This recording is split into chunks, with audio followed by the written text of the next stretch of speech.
Hello, hello. You want to beat this heat?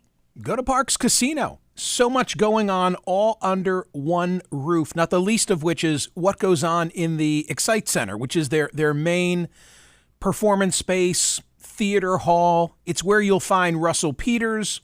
It's where you'll find the Wallflowers, Melissa Etheridge and Elle King, comedian Tim Dillon, all coming up in the near future at Parx Casino and Sportsbook. Plus, great dining. I mean, you get your choice there. The award-winning Bamboo Noodle House, featuring your favorite sushi. Plus, the new location offers a full selection of Japanese whiskey and sake, all you want. It's a line from Trading Places. You can enjoy summer happy hours under the stars at the open-air Liberty Bell Beer Garden, and not the least of which, they've got 3,200 state-of-the-art slots, 115 table games, and the best sports book on the East Coast. Joe Conklin every other week. Fun stuff. Parx Casino and Sportsbook. This is how you win. Got to be 21 or older. Gambling problem? Call 1-800-GAMBLER. Time now for headlines from Smerconish.com, the newsletter. I want to remind you of some recent polling data by way of explaining the number one story that we have at Smerconish.com today. April 2023 poll, recent poll, NBC News. 70% of Americans, including 51% of Democrats, believe Joe Biden should not run for a second term.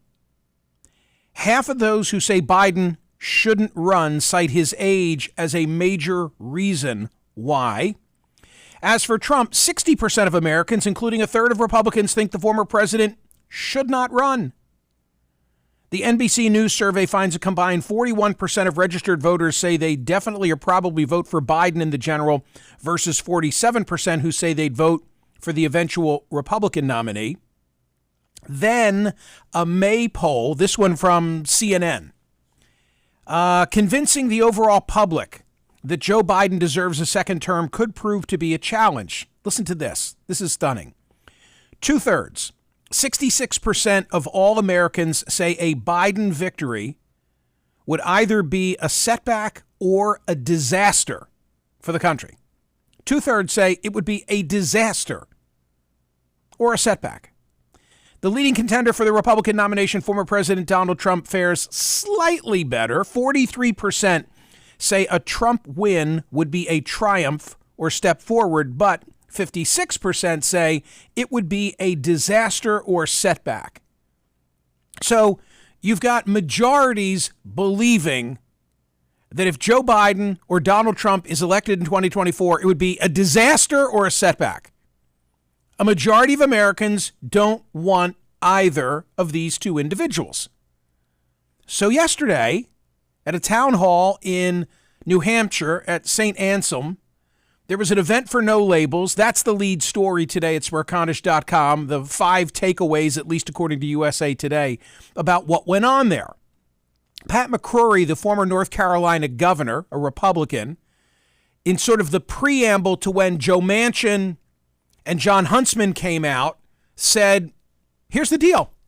If at the time of Super Tuesday, it's Trump and Biden, then we're going to do something about it. I'm paraphrasing, of course, but we're going to have an opportunity for there to be an alternate, a ticket comprised of an R and of a D. I mean, it seems so straightforward, right? Like, why aren't more people saying, "Oh my God, this is wonderful. Thank you, No Labels, for keeping open the door that if we're left with the two alternatives that people think would be a disaster or setback, at least there might be some opportunity." And instead, what you see in the media in certain quarters, but it's like a widely held view, at least in the pundit classes, oh my God, this is terrible. And the same logic or illogic, David Brooks, wrote about this in the New York Times. He's of this mindset, like, oh, No Labels, these are good people, they're doing God's work, we're lucky to have them. In any other cycle, this would really be welcome news. To which I respond, wait a minute, isn't this the perfect cycle?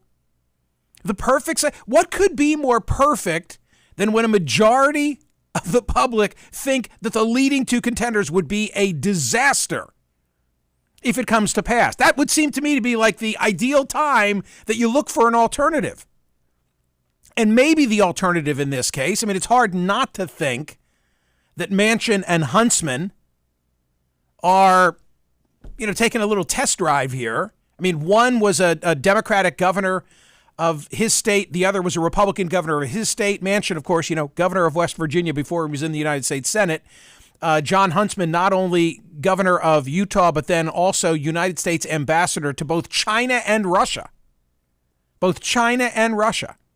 Obama sent him to China because he didn't want to have to face him in 2012 as a reelect. Like, we better get rid of this Huntsman guy because he'd be a hell of a candidate. So they sent him to China. What a great assignment, by the way, for Jon Huntsman. And then Donald Trump, makes him, people forget this. Jon Huntsman was Donald Trump's ambassador to Russia. Bottom line is they're both credentialed. They're telegenic. They've run successfully and governed.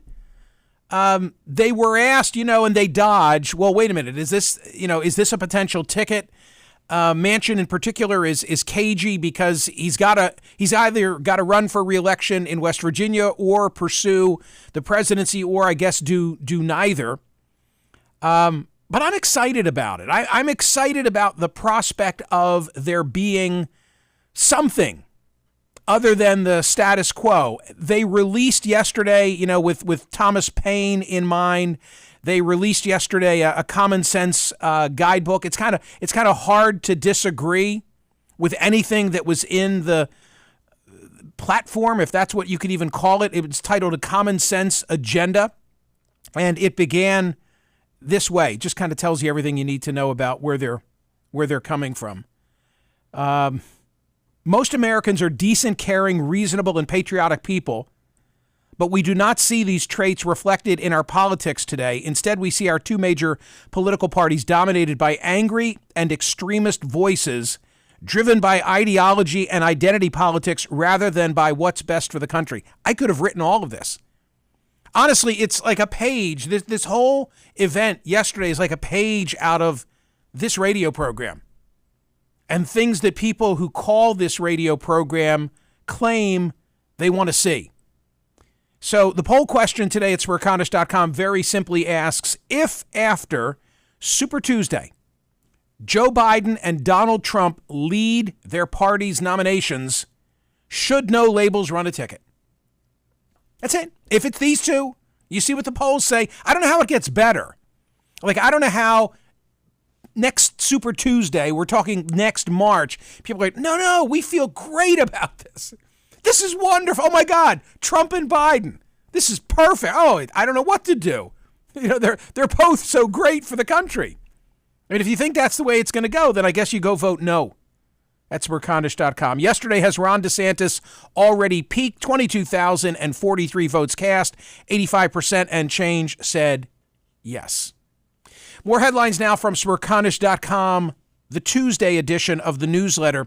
TC, the lead story in the Philadelphia Inquirer today, it's so damn sad. Oh, it's grim. Flooding victims ID'd, search on for children, 5 confirmed, drowned, and the 2 children still missing. The 2 children are among the 5. In other words, there's no hope, right? We're not. They're hoping to recover the bodies. That's what we're looking for, right? Yeah. Yeah. It took them. Well, wait. 5 and these 2. Oh, It'll okay. be 7. That's what I wondered. It'll be 7. I'm sorry. It will be 7. Yeah. And look, I told the story yesterday that at 4:30, 5 o'clock Saturday, I was 1 township removed. Okay. So as the crow flies, probably 3 miles from where this incident took place. Right. And I've never seen rain like I saw at that time. I'm going to tell you something interesting about this. Sad, but interesting. No one foresaw the deluge that took the lives of at least 5 people in one of the region's deadliest weather events on record. The intensive search continued Monday for 2-year-old Matilda Shiles and her 9-month-old brother Conrad, their mother, Catherine Seeley, 32, one of the 3 victims whose bodies were found on Saturday, Now I'm confused. I think the 5 Includes include the the 2. children. Yeah, that's my thought of it. But only because I've only heard 5, not 7. So I think, you know how sometimes they say it's a rescue mission? You might be right. And sometimes they say it's a recovery mission. Yeah. I mean, this is not sort of mission talk, but I think that's where we are, that they're looking for the little bodies, not unfortunately hoping that they somehow made it. It just, the water was just too strong. I mean, their 32-year-old mother couldn't.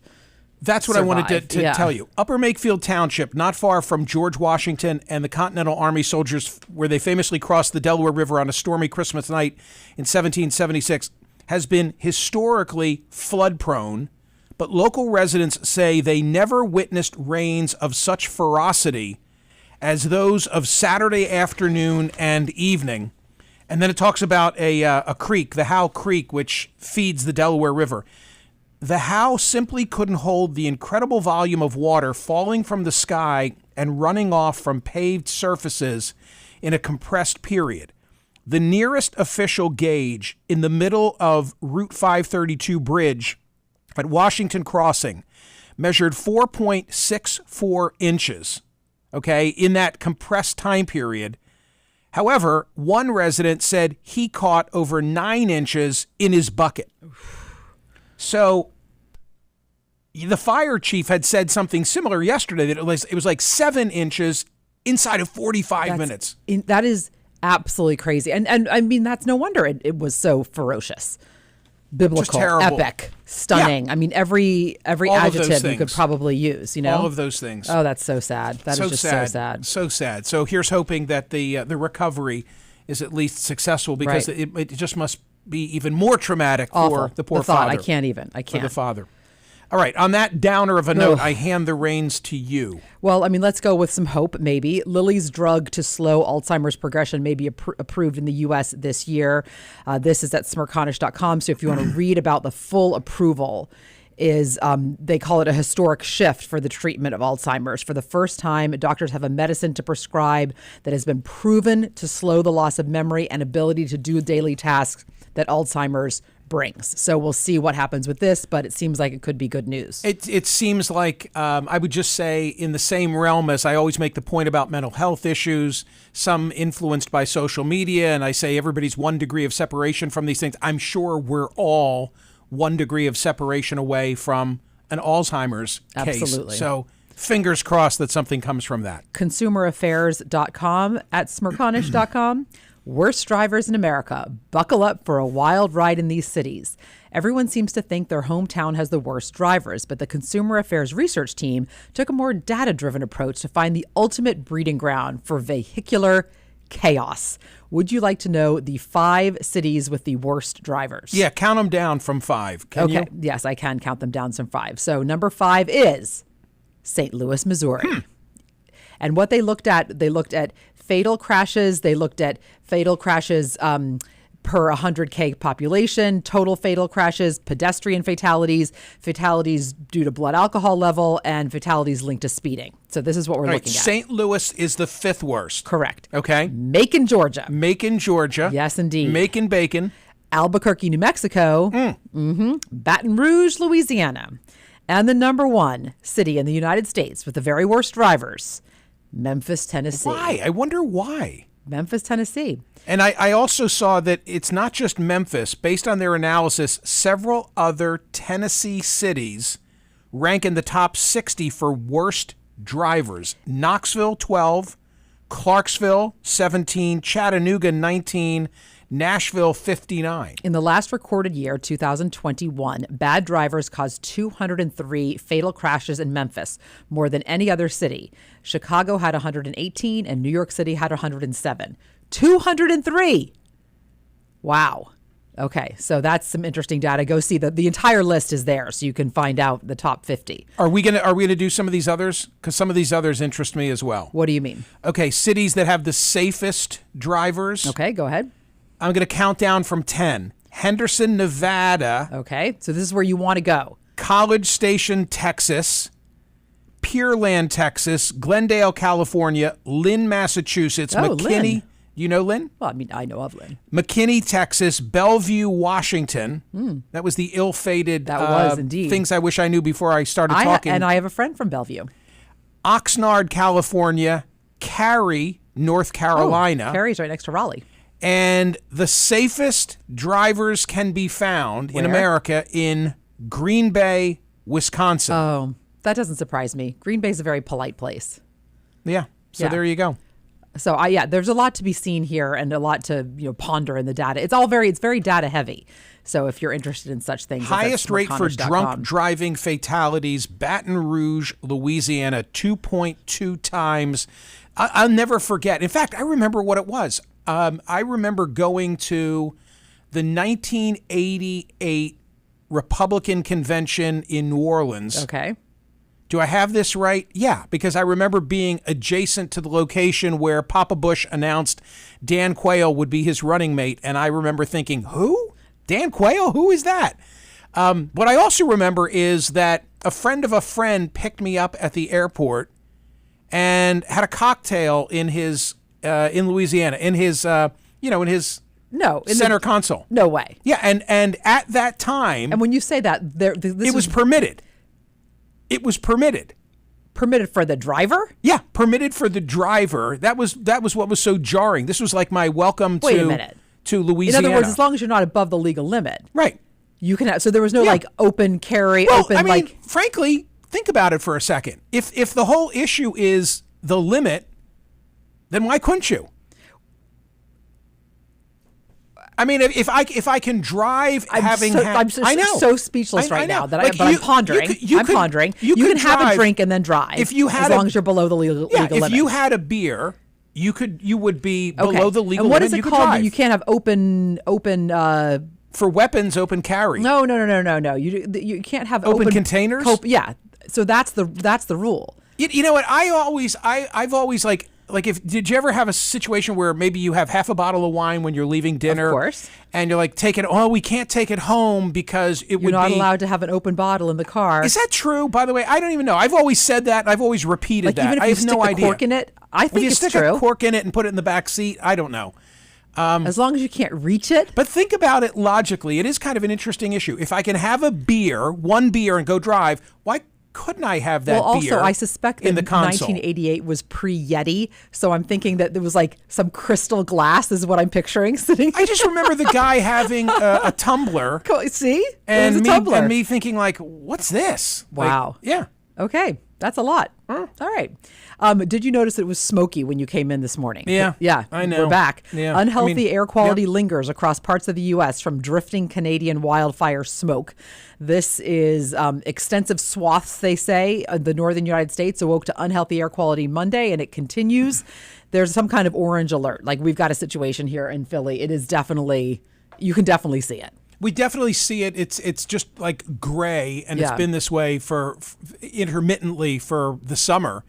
Man, I don't know what to say. What's going about on it. in Canada? That's the question. Can they even breathe? I don't know. It must be horrible. It Link must be horrible from there. Business Insider. I think this is great. Just think for a moment before I tell you the headline. I know you know this, Michael, but people are listening. An unopened first-generation iPhone from 2007 just sold at auction. Okay, unopened first-generation iPhone, 2007, just sold at auction. For how much?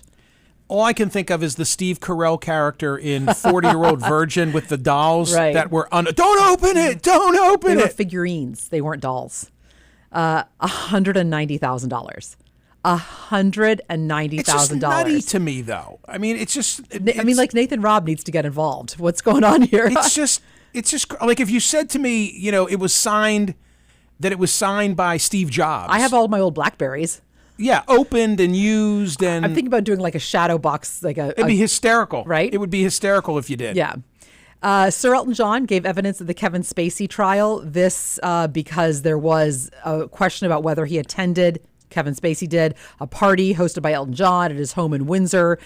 He was said to have been there. The accuser said that it was happened in 2022, I think, or no, 2000. 2012, and he said, no, I wasn't there that year. So Elton John had to appear and say whether or not he was there. He said he did attend in 2001, and the accuser said it was happened in 2002, and Spacey denies attending. So that was interesting. So I think part of what's going on here is the year and whether Kevin Spacey was even there that year. I think part of it is also that the attack allegedly occurred en route to the event. Right. And Elton John made a point of saying that he believed that Kevin Spacey, in the 1 year that he did remember him being there, had arrived by private jet. And then there was a part where he was questioned about whether he'd come straight from the jet, and the answer was, yes, he came in a white tie and came straight from a private jet. I don't think he'd wear white tie otherwise. So on it goes. Whether it provides some kind of a defense for Kevin Spacey, maybe, I don't know. Hard to judge from way the hell across the pond. Can I also point out, because yesterday we had a great conversation in the third hour of the program about Joan is Awful, which is a Black Mirror episode from season 6, which debuted only within the last 30 or 40 days. And many people are now writing about the fact that it illustrates and brings to life a lot of the issues that are involved in the actor and writer strike in Hollywood. There's a really good piece from The Guardian, which is posted at Smerconish.com today, which kind of lays out the episode. I highly recommend that people watch it and draws significance as it relates to the strike. Make sure you're voting on today's poll question. So if we get to Super Tuesday and it's Trump and Biden, then do you want No Labels to give you an alternative or not? You know how I'm voting on that. Go vote, make up your own mind. See ya.